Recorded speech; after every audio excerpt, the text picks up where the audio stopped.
Gold, trusted gold buyers. మీరు తాకట్టు పెట్టిన బంగారాన్ని విడిపించి ఈ రోజు ఉన్న మార్కెట్ ధరకు కొనబడును. మరి మన పార్టీ రజతోత్సవ సభ కోసం సన్నాహక సమావేశాన్ని ఏర్పాటు చేసుకోవడం, ఇంత మంచి కార్యక్రమంలో నాకు పాల్పంచుకునేటటువంటి అవకాశం కల్పించినటువంటి జగిత్యాల జిల్లా పార్టీ నాయకులైనటువంటి గౌరవనీయులు పెద్దలు కల్వకుంట్ల విద్యాసాగర్ రావు గారికి మనస్ఫూర్తిగా ధన్యవాదాలు తెలియజేస్తా ఉన్నాను. అదేవిధంగా గౌరవనీయులు పెద్దలు అన్న రాష్ట్ర స్థాయిలో నాయకత్వంలో అనేక బాధ్యతలు పోషించి మరి జగిత్యాలలో తన యొక్క అనుభవాన్ని అంతా కూడా మరి మనకు ఉపయోగించి గెలుపులో ఈసారి సంజయ్ అన్న గెలిచినటువంటి గెలుపులో తన వంతు పాత్ర చాలా పటిష్టంగా పోషించి మనల్ని ముందుకు తీసుకెళ్తున్నటువంటి గౌరవ నాయకులు అన్న ఎల్ రమణన్న గారికి, కౌన్సిల్లో మేమిద్దరం బెంచ్ మేట్స్, మరి వారికి ధన్యవాదాలు ప్రత్యేకంగా తెలియజేస్తా ఉన్నాను. అదేవిధంగా నేను జగిత్యాల జిల్లా ఏర్పడ్డప్పటి నుంచి కూడా ఒకటే మాట చెప్తూ వచ్చిన, మా జగిత్యాల జిల్లాకు పెద్దన్న మా కొప్పులీశ్వర్ అన్న, వారు జగిత్యాల జిల్లా ఏర్పడ్డప్పుడు 2014లో వారి మంత్రిగా లేరు. ఆనాడు జగిత్యాల జిల్లా ఏర్పాటు సమావేశంలో నేను ఒక మాట చెప్పిన, జగిత్యాల కొత్త జిల్లా ఏర్పడడానికి కేసీఆర్ గారు కారణమైతే ఆనాడు ఉమ్మడి కరీంనగర్ జిల్లాలో ఉన్నటువంటి మంత్రులైనటువంటి రామన్న, ఈటెల రాజేంద్ర అన్న ఉండే, అప్పుడు రామన్న రాజేంద్ర అన్న ఆధ్వర్యంలో జగిత్యాల డెవలప్ చేసుకుంటామని మనం ఆ రోజు చెప్పుకున్నాం. ఆ చెప్పుకున్నప్పుడే నేను అన్నా, ఈశ్వరన్న కూడా ఒకనాడు మంత్రి కావాలి అని అనుకున్నట్టుగానే వారు కూడా మంత్రివర్గంలో గౌరవ కేసీఆర్ గారు మరి అవకాశం ఇచ్చినందుకు వారు జగిత్యాలలో నిలబడి అనేకమైనటువంటి అభివృద్ధి కార్యక్రమాలను చేసి మనల్ని ముందుకు తీసుకెళ్లారు. అట్లాంటి మా పెద్దన్న ఈశ్వరన్న మేము కోరినందుకు ప్రత్యేకంగా ఈ సమావేశానికి వచ్చినందుకు వారికి మనస్ఫూర్తిగా ధన్యవాదాలు తెలియజేస్తూనే ఉన్నాను. అదేవిధంగా మరి మా తమ్ముడు దావా సురేష్, ఇప్పుడు కాదు 2014లో నేను ఎంపీగా మొదటిసారి వచ్చిన, సంజయ్ అన్న ఉన్నారు, ఆనాటి నుంచి ఈనాటి వరకు జగిత్యాలకు యువ రక్తాన్ని ఎక్కిస్తూనే ఉన్నాడు. అద్భుతంగా యూత్నంతా కూడా మోటివేట్ చేసి మొబిలైజ్ చేసి అందరికీ తలలో నాలుకలాగా బాగా ఓపికతోని పనిచేసేటటువంటి మా తమ్ముడు బీఆర్ఎస్వి నాయకుడిగా మొదలై అంచెలంచెలుగా ఎదుగుతూ వస్తున్నాడు పార్టీలో. కేసీఆర్ గారు డైరెక్ట్గా సురేష్ ఎక్కడా అని అడుగుతారు అని అంటే మరి సురేష్ కష్టం బీఆర్ఎస్ పార్టీ అధిష్టానానికి చేరిందనేటటువంటి విషయాన్ని కూడా తెలియజేస్తూ తమ్ముడు సురేష్ గారికి, అట్లానే సోదరి దావా వసంత గారు తొలి జెడ్పీ చైర్పర్సన్గా కొత్త జిల్లాకు తొలి జెడ్పీ చైర్పర్సన్గా అయ్యేటటువంటి అవకాశాన్ని సాధించుకున్నటువంటి వ్యక్తి, మరి చక్కగా నాయకత్వ పట్టుమని చాటుతూ ముందుకు సాగుతున్నటువంటి సోదరి దావా వసంత గారికి ధన్యవాదాలు తెలియజేస్తున్నాను. మరి మా అన్న 2001 నుంచి పార్టీ అద్భుతంగా సాగుతున్నటువంటి సందర్భంలో ఉద్యమ నేపథ్యంలో ఉద్యమాన్ని బలోపేతం చేయడానికి కేసీఆర్ గారితో కలిసి నడిచినటువంటి పెద్దలు ఓరుగంటి రమణారావు అన్న గారికి ధన్యవాదాలు తెలియజేస్తా ఉన్నాను. అట్లానే చాలా సీనియర్ నాయకులు కేసీఆర్ గారితో పాటు తెలుగుదేశం పార్టీలో ఉండి పనిచేసి ఆ తర్వాత టీఆర్ఎస్ పార్టీలో చేరి వచ్చినటువంటి పెద్దలు రాజేశం గౌడన్న గారికి ధన్యవాదాలు. అట్లానే మా సోదరి ఎంపీపీ సంధ్యమ్మ గారికి, మానాల కిషన్ గారికి, సరిత కిషన్ గారికి, అట్లానే సందీప్ గారికి,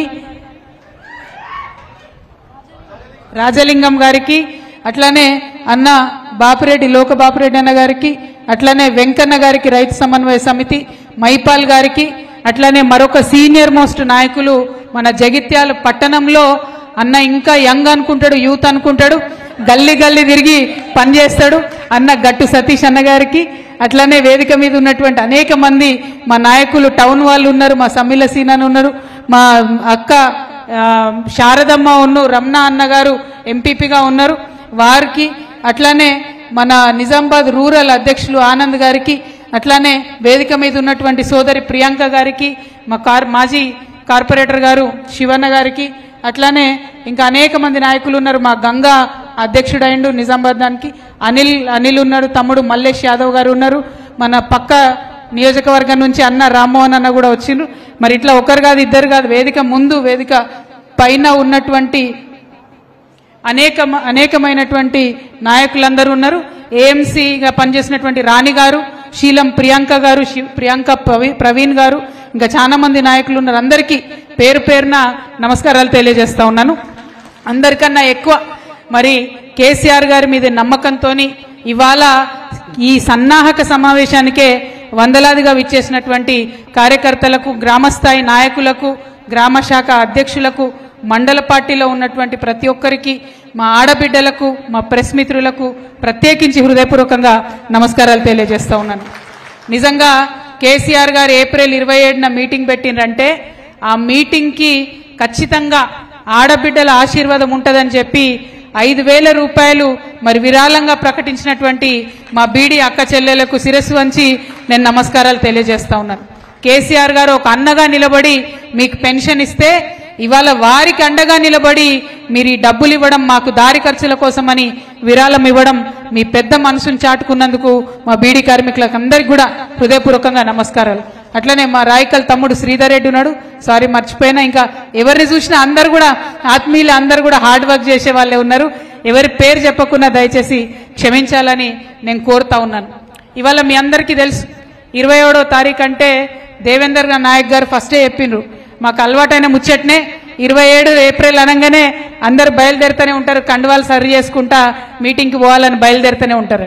కానీ ఈ సంవత్సరం ప్రత్యేకం. 25 సంవత్సరాలు అయింది టీఆర్ఎస్ పార్టీ పెట్టి.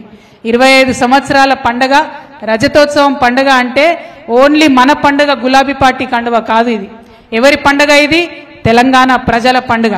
ఎవరి కోసం పుట్టింది ఈ పార్టీ? తెలంగాణ ప్రజల ఆత్మగౌరవాన్ని చాటడానికి పుట్టినటువంటి పార్టీ. నిజంగా ఒక్కసారి ఆలోచించాలి. 2001లో కేసీఆర్ గారు ఈ పార్టీ పెట్టి ఉండకపోతే మనందరినీ కూడా తెలుగోళ్ళు అనేటోళ్ళు కానీ తెలంగాణ వాళ్ళని మాత్రం అనేవాళ్ళు కాదు. తెలంగాణ వాళ్ళు అనేటటువంటి ప్రత్యేక గుర్తింపుని తీసుకొచ్చి తెలంగాణ రాష్ట్రాన్ని అష్ట కష్టాలు పడి సాధించి భారతదేశం యొక్క చిత్రపటాన్ని మొత్తం మార్చినటువంటి గొప్ప నాయకుడు కేసీఆర్ గారు. మరి వారు పెట్టినటువంటి పార్టీ ఇవాళ 25 ఏళ్ళు అవుతుందంటే అది కేవలం బీఆర్ఎస్ పార్టీ చరిత్ర కాదు, తెలంగాణ ప్రజల చరిత్ర, తెలంగాణ ప్రజల పోరాట చరిత్ర. ఎందుకంటే అవమానపడ్డం. ఒక్కసారి యాద్ చేసుకోండి, అంతకుముందు ఆంధ్ర పాలనలో ఉన్నప్పుడు తెలంగాణ యాసలో మాట్లాడినామా మనం? తెలంగాణ యాసలో మాట్లాడాలంటే ఇప్పటికి కూడా చెప్తారు నాకు, ఐటీ ఆఫీసులలో పనిచేసేటోళ్ళు, హైదరాబాద్లో ఉండేటోళ్ళు, మా ఆడబిడ్డలు బయట షాపుకు పోయినా, దుకాణానికి పోయినా, హోటల్కి పోయినా ఏమండి అని మాట్లాడాలి, మర్యాదగా మాట్లాడాలి. అంతేగాని తెలంగాణ వాళ్ళు మాట్లాడుకున్నట్టు మన యాస మాట్లాడే పరిస్థితి లేకుండే. 2001లో కేసీఆర్ గారు మైకు వట్టి తెలంగాణ యాసలో మాట్లాడితే అప్పుడు వచ్చింది ధైర్యం అందరికీ. అప్పుడు గుండె నిండా ధైర్యం పెంచుకొని మన భాష, మన యాస, మన పండుగ, మన పాట అని చెప్పి పిడికిలెత్తి ఉద్యమించినాం. మీరు గమనించాలి, 2001 నుంచి ఇప్పటి వరకు ఎన్నో అవమానాలు, ఎన్నో అవాంతరాలు, ఎన్నో కష్టాలు. ఇదే కాంగ్రెస్ పార్టీ 2004లో మనతో జట్టు కట్టింది. అన్న రమణన్న గారు చెప్పిండ్రు, ఇక్కడ జీవన్ రెడ్డి గారు గెలిచిండ్రంటే అప్పటికే చచ్చిన పీనుగులాగా పడి ఉండే కాంగ్రెస్ పార్టీ, దేశవ్యాప్తంగా జీర్ణ స్థితికి పోయిండే కాంగ్రెస్ పార్టీ. కానీ ఆనాడు గులాం నబీ ఆజాద్ గారు కేసీఆర్ గారి ఇంటికి వచ్చి ఈ కండువాతో పొత్తు పెట్టుకుంటే రాష్ట్రంలో, దేశంలో అధికారంలోకి ఆనాడు వచ్చింది కాంగ్రెస్ పార్టీ. అప్పుడు ఏం మాట ఇచ్చిర్రు 2004లో? ఇగో 2004లో మనం అధికారంలోకి రాగానే కామన్ మినిమం ప్రోగ్రాంలో పెడుతున్నాం, వెంటనే రాష్ట్రం ఇస్తామని చెప్పిండ్రు. కానీ ఇయ్యలే. ఎప్పుడు ఇచ్చిర్రు? 2004లో ఇస్తామన్నది కొట్లాడంగా అరిగోసవడంగా కేసీఆర్ గారు నా శవయాత్రనో తెలంగాణ జైత్రయాత్రనో అని దీక్షకు పోతే దిగి వచ్చి అప్పుడు ఇచ్చిండ్రు తెలంగాణ. ఉట్టిగా ఇయ్యలే. ఆ 10 ఏళ్ళు మనందరం కూడా ఎన్నో అవమానాలు పడ్డాం గ్రామంలో. ఇంతకుముందు మా జలంధర్ చెప్పిండు, 2001లో కేసీఆర్ గారు ఆడ పార్టీ పెట్టంగానే జలదృశ్యంలో నేను ఇక్కడ జెండా పట్టినా అని. కానీ జెండా పట్టంగానే ఈజీగా ఏది రాలే. ఆయనకు రావాల్సిన ఇందిరమ్మ ఇల్లు 2005లోనే తీసేసిరని చెప్పిరు. అంటే కాంగ్రెస్ వాళ్లకు ఈ బెదిరింపులు కొత్త కాదు, మోసం కొత్త కాదు. ఆనాడు 2004లో మనని మోసం చేసిరు, మళ్ళా ఇవాళ 2024లో కూడా తెలంగాణ ప్రజలను మోసం చేసిరు. ఒక్క మాట ఒక్కటి కూడా వాళ్ళు ఇస్తామన్నది ఇచ్చినటువంటి పాపాన ఓలే. ఏమిచ్చిరయా అంటే ఫ్రీ బస్ ఇచ్చిన మహిళలకు అంటారు. ఫ్రీ బస్ ఇచ్చిరు, సంతోషం. ఫ్రీ బస్ ఇస్తే బస్సులు పెంచుతారా తగ్గిస్తారా? ఎవరన్నా బస్సులు పెంచాలి కదా, సౌలత్ మంచిగా చేయాలి కదా. మహిళలు ఆత్మగౌరవంతో తిరిగేటట్టు చేయాలి కదా. ఇలా పరిస్థితి ఉన్నదా? టికెట్ కొనుక్కున్న మగవాళ్ళకు సీటు దొరుకుతున్నదా? బస్సులల్లా ఎక్కడన్నా ఆపుతున్నారా? బస్సులు స్టాప్లల్లా వికలాంగులు ఉంటే వాళ్ళు చెయ్యి ఊపినా కూడా కనీసం బస్సు ఆపకుండా పోయేటటువంటి పరిస్థితి. ఎందుకోసం? డ్రైవర్ మీద భారం, కండక్టర్ మీద భారం, ఆర్టీసీ బస్సుల మీద భారం. మరి బస్సులు మీరు పెట్టినరు ఫ్రీ బస్సు, కానీ బస్సులు ఎందుకు పెంచరు? మా ఆడబిడ్డలు సౌకర్యవంతంగా కూర్చునేటట్టు ఎందుకు చేస్తలేరు? ఒక బస్సు ఇచ్చి మిగతా ఎగబెడతామంటే మరి మనం చూసుకుంటా ఊరుకుందామా? బస్సు ఇచ్చినాం కానీ బంగారం ఇయ్యమంటాడు రేవంత్ రెడ్డి గారు. విందామా? అట్లనే చూద్దామా? వద్దా బంగారం మనకు? ఎన్ని మాటలు అన్నారు ఆనాడు మనల్ని. ఇగో కేసీఆర్ ఉట్టి చెక్కిస్తున్నాడు మీకు 1,00,000 రూపాయలు, మేము వస్తే బంగారం తులం బంగారం ఇస్తామని చెప్పిరు. తులం లేదు, మాసం లేదు, ఒక బస్సు ఇచ్చిరు, బంగారం తుస్సు చేసిరు. అవునా కాదా? మరి నేను మీ అందరినీ కోరేది ఒకటే, రమణన్న ఈశ్వరన్న ఇప్పటిదాకా చెప్పిండ్రు ఈ మాట. ఇక్కడ ఒక కవిత చెప్తే నడవదు, అక్కడ పెద్దలు కేసీఆర్ గారు ఒక్కరు చెప్తే నడవదు, కేటీఆర్ అన్న ఒక్కరు చెప్తే నడవదు.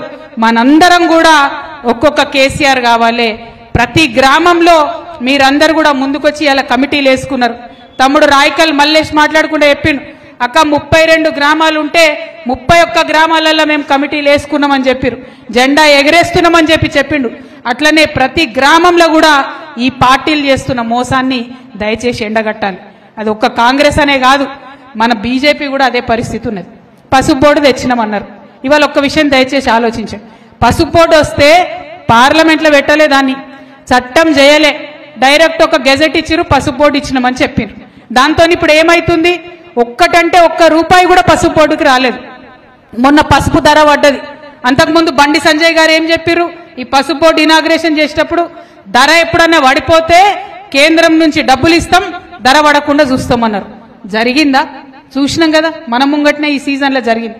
కానీ ఎన్నడూ కూడా అంటే ప్రతి ఒక్కటి అబద్ధమే. ఆనాడు మోడీ గారు మొదలుపెట్టిరు 2 కోట్ల ఉద్యోగాలు ఇస్తామని, ఇప్పటి వరకు ఇచ్చిన దాఖలాలు లేదు. 15 లక్షలు ప్రతి ఒక్కరికి వేస్తామన్నారు, ఇప్పటి వరకు ఇచ్చిన దాఖలాలు లేవు. ఏమైంది ఎంపీ గారు? మరి పసుపు బోర్డుకు చట్టబద్ధత లేదు, ఇస్తామన్న ఉద్యోగాలు దిక్కులేవు, వస్తాయన్న 15 లక్షలు ఎవరికి రాలేదు అని అడిగితే ఏమంటాడు అరవింద్ గారు? ప్రెస్ మీట్ పెట్టాలా, పిచ్చి మాటలు మాట్లాడాలి. అంతకు మించి ఎప్పుడు కూడా ఒక పనికొచ్చే మాట కానీ ఎప్పుడు కూడా ప్రజల కోసం మాట్లాడినటువంటి దాఖలా పోలే. ఒక్కసారి దయచేసి మా కార్యకర్తలు ఆలోచించాలి. ఆలోచించడం కాదు, ఈ విషయం గ్రామాన దయచేసి చర్చ పెట్టాలి. మన తెలంగాణలో ఇవాళ 8 మంది బీజేపీ ఎంపీలు ఉన్నారు, 8 మంది కాంగ్రెస్ ఎంపీలు ఉన్నారు. మొన్న బడ్జెట్ పెట్టిన కేంద్ర ప్రభుత్వంలో ₹8 కూడా ఇయ్యలే తెలంగాణకు. 8 అంటే ₹8 కూడా ఇయ్యలే. 8 + 8 పెద్ద గుండు సున్నా ఇచ్చారు, అంతకు మించి ఏమి ఇయ్యలే. ఒక్క అరవింద్ మాట్లాడాడు, ఒక్క బండి సంజయ్ గారు మాట్లాడాడు, ఒక్క కాంగ్రెస్ ఎంపీ కూడా మాట్లాడాడు. మరి అలా తెలంగాణ ప్రజలు ఒక్కసారి దయచేసి ముఖ్యంగా జగిత్యాల బిడ్డలు ఆలోచన చేయాలి. ఎందుకోసం వేసినట్టు వాళ్ళ ఓట్లు? మన సమస్య అక్కడ మాట్లాడరు, మన సమస్య గురించి పట్టించుకోరు. ఎవరి కోసం వేస్తున్నట్టు ఓట్లు? మనం నిజంగా ఈ గులాబీ కండువ కప్పుకున్న వాళ్ళం తెలంగాణను రక్షించుకోవాలి, తెలంగాణను కాపాడుకోవాలి. తెలంగాణ ప్రజలు బాగుంటేనే మనం బాగుంటాం. తెచ్చుకున్నదే ప్రజల కోసం. ఆ ప్రజలు మరి పార్టీలు చెప్పేటటువంటి మాయమాటలు నమ్మకుండా మనం గట్టిగా ప్రతి ఒక్కరి దగ్గరికి పోవాలి. ఈ విషయాలన్నీ కూడా దయచేసి చెప్పాలి. ఇవాళ మనం పార్టీ బాధ్యత తీసుకున్నామంటే ఏం జరుగుతుంది? ప్రతి ఒక్కరికి కూడా ముఖ్యంగా యూత్కి వాళ్ళ ఉద్యోగాల కోసం కృషి చేస్తుంది, వాళ్ళని దగ్గర తీసుకోవాల్సినటువంటి అవసరం ఉన్నది. నిజంగా నేను ఈ జగిత్యాల్లో చెప్తా ఉన్నా, 2014లో సంజయ్ అన్న ఓడిపోయింది, 2018లో ఆ రోజు పెద్ద ఎత్తున యువకులు ముందుకు కదిలిండ్రు కాబట్టి, యూత్ ఆశీర్వదించారు కాబట్టే జగిత్యాల్లో 2018లో మనం గెలిచాం. మళ్ళీ 2023లో వాళ్ళు కొద్దిగా ఇబ్బంది పడ్డారు, మాకు ఇబ్బంది అవుతుంది అన్నారు. అప్పుడు సురేష్ నాయకత్వంలో ప్రతి మండలంలో శ్రీధర్ రెడ్డి ఇట్లా ప్రతి ఒక్కరం ప్రతి మండలంలో తిరిగి మరి బీఆర్ఎస్ ఏం చేసిందో చెప్పినాం, ఎక్స్ప్లెయిన్ చేసినాం, ఎన్ని ఉద్యోగాలు ఇచ్చినామో చెప్పినాం, అన్ని చెప్పి వారిని దగ్గర తీసుకున్నాం. 2023 గెలుపులో మా మహిళలు కూడా చాలా పెద్ద పాత్ర పోషించారు. వారికి నిజంగా మనస్ఫూర్తిగా ధన్యవాదాలు తెలియజేస్తున్నా. మా మైనారిటీ సోదరులు ఖచ్చితంగా ఆశీర్వాదం మీకే ఉంటామని చెప్పి వారు సంజయ్ అన్నకు ఆశీర్వాదం ఇచ్చారు. మీ అందరు చేయడంతో ఇవాళ గెలిచినాం. సో నా రిక్వెస్ట్ మీ అందరితో ఒకటే, ప్రతి గ్రామ కమిటీలో ఖచ్చితంగా మైనారిటీ సోదరులకు జాగా ఉండాలి, మైనారిటీ క్రిస్టియన్లకు ప్లేస్ ఉండాలి, అదేవిధంగా ఎస్సీలకు, ఎస్టీలకు, బీసీలకు అందరికీ సమ ప్రాధాన్యత ఉండాలి. మహిళలు వాళ్ళ మండలానికి మన అధ్యక్షులు ఉన్నారు, మహిళలకు దాదాపు ప్రతి మండలానికి కూడా మహిళా అధ్యక్షులు ఉన్నారు. వాళ్ళని ఇంకా పెద్ద ఎత్తున ఎంకరేజ్ చేయండి. ఎందుకంటే మా అన్నలందరికీ చెప్తా ఉన్నా, లోకల్ బాడీస్లో 50% రిజర్వేషన్ వచ్చింది. రేపు అసెంబ్లీలో కూడా మాకు 33% వస్తుంది.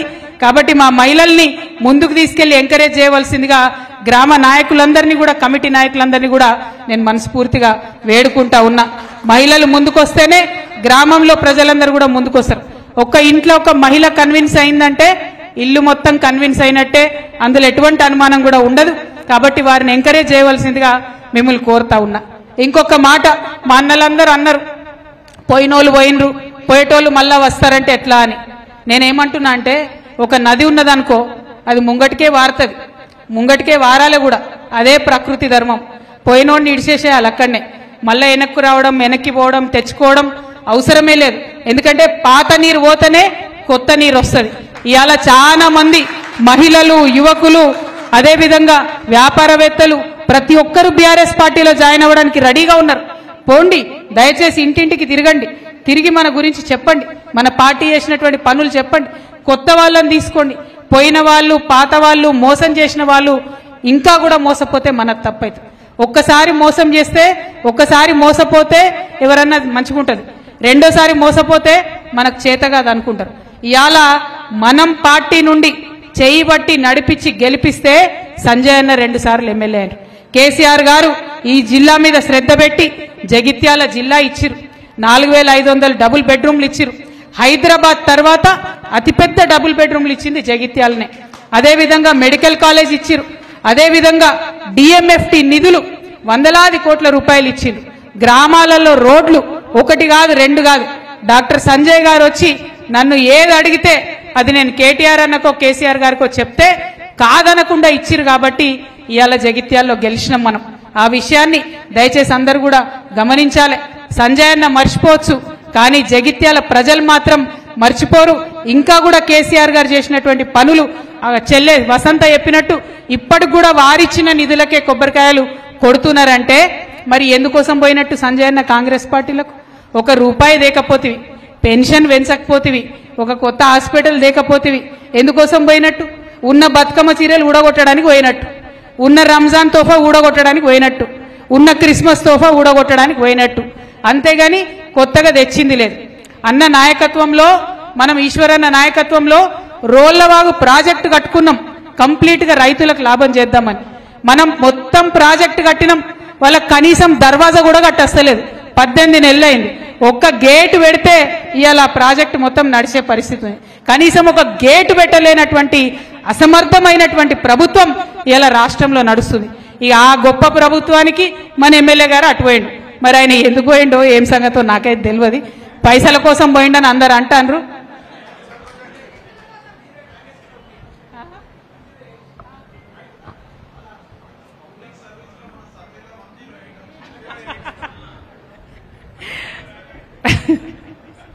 ఇక నేనేం చెప్పాలి, 1 కాదు 2 కాదు. ఆయనకు పబ్లిక్ మీద కన్సర్న్ ఉంటే పార్టీ మారాడు. ఫస్ట్ ఆఫ్ ఆల్ పబ్లిక్ మీద కన్సర్న్ లేకుండానే పార్టీ మారిండు. అయితే మొత్తం ఎమ్మెల్యేలు మొన్న పట్టిక వచ్చిందట, ర్యాంకింగ్ ఎవరు ఎట్లా పనిచేస్తురని. ఉన్నది ఎంతమంది ఎమ్మెల్యేలు మనకు తెలంగాణలో? అంతేనా? 119 మంది ఎమ్మెల్యేలు ఉన్నారు. అందులో మన గొప్ప జగిత్యాల ఎమ్మెల్యే గారికి వచ్చిన ర్యాంకు 108. 119 మందిలో 108వ ర్యాంక్ వచ్చింది. అంటే అంత గొప్పగా పనిచేస్తున్నాడు సంజయ్ గారు. మరి ఈ గొప్ప పని చేయడానికి అక్కడికి పోవడం ఎందుకు అన్నది ఎవరికి అర్థమైతే లేదు. అట్లనే అసెంబ్లీలో నోరు విప్పింది లేదు, ఒక్క మాట మాట్లాడింది లేదు. మీరందరూ ఇంకొక ముచ్చట గమనించినో లేదో, ఏమైంది? నేను మొన్న టీవీ చూస్తున్నేదో, టీవీలో ఫోన్లో చూస్తుంటే ఈ మన సంజయ్ ఎమ్మెల్యే గారు, మన అరవింద్ ఎంపీ గారు ఢిల్లీలో కనబడ్డారు. నాకు కన్ఫ్యూజన్ అయింది, సంజయ్ అన్న బీజేపీలో ఏరిండా కాంగ్రెస్లో ఏరిండా అని. మీకేమైనా అర్థమవుతుందా ఏ పార్టీలో ఉన్నాడో? నాకైతే అర్థమైతే లేదు, ఆయనకు కూడా అర్థమైతే లేనట్టున్నది. కాబట్టి ప్రజలకు కూడా కన్ఫ్యూజనే ఉన్నది. ఈయన ఒకసారి బీజేపీ ఎంపీతో కనబడతాడు, ఇంకోసారి కాంగ్రెస్ ముఖ్యమంత్రితో కనబడతాడు.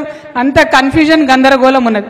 సరే, ఆయన ఏ పార్టీలో ఉండని, కానీ జగిత్యాలకు రావాల్సినటువంటి నిధులు, జగిత్యాలకు జరగాల్సినటువంటి అభివృద్ధి, జగిత్యాల ప్రజలకు రావాల్సినటువంటి పథకాలు ఇవి తీసుకురాకపోవడం మాత్రం చాలా దారుణం.